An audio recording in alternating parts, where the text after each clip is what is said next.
tentang liturgi, asal, makna, dan mengapa ada yang membuangnya.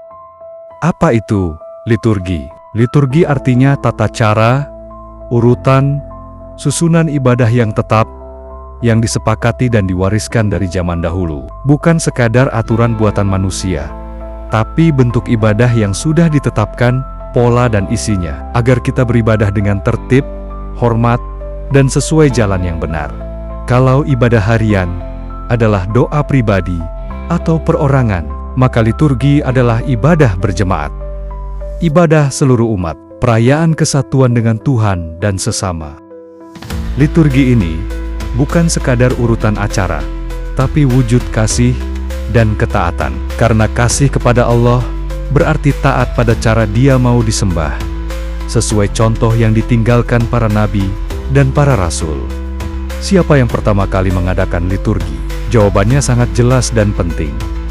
Pertama kali dibuat dan ditetapkan oleh Tuhan sendiri melalui perantaraan nabi-nabi, dan kemudian disempurnakan dan ditinggalkan secara langsung oleh Yesus Kristus sendiri, lalu disampaikan dan disusun oleh para rasul. Mari kita luruskan sejarahnya. Kesatu, asal mula. Sejak zaman Nabi Musa, Allah sudah memberikan tata cara ibadah. Apa yang harus dibaca, kapan berdoa, bagaimana urutannya, apa yang dilakukan. Itulah liturgi awal. Ditetapkan Allah supaya umatnya tidak sembarangan menyembah. Kedua, Yesus melakukannya. Yesus datang bukan untuk menghapus, tapi menyempurnakan. Dia pergi ke bait Allah, mengikuti urutan ibadah, membaca kitab suci, dan yang paling utama, Dia menetapkan perjamuan kudus atau perjamuan Tuhan. Di Matius 26, Dia memberikan contoh urutan. Ambil roti, ucapkan berkat, bagikan.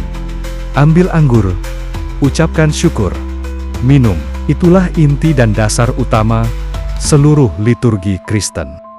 Ketiga, para rasul menyusun dan mewariskan. Setelah Yesus naik ke surga, para rasul meneruskan persis apa yang Yesus ajarkan dan contohkan.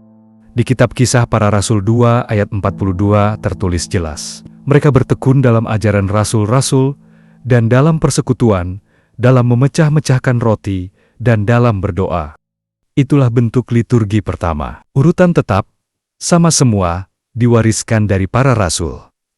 Buku kuno bernama Didache, yaitu ajaran 12 rasul, tulisan tahun 70-90 Masehi. Sudah tertulis lengkap urutan ibadah, doa-doa, cara baptis, kapan merayakan.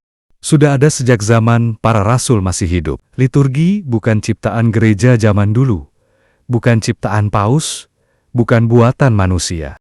Liturgi adalah warisan suci dari Yesus ke para rasul, lalu diteruskan ke semua generasi. Inilah tanda bahwa kita satu akar, satu jalan, satu iman. Persis dengan makna ortodoks, yaitu jalan yang benar, jalan yang sama, terus dari awal sampai sekarang.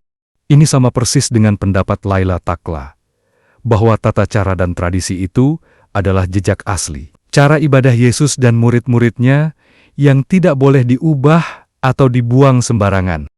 Nah, selanjutnya nanti akan kita bahas mengapa kelompok karismatik dan sebagian Protestan tidak ada liturgi. Nantikan penjelasan berikutnya.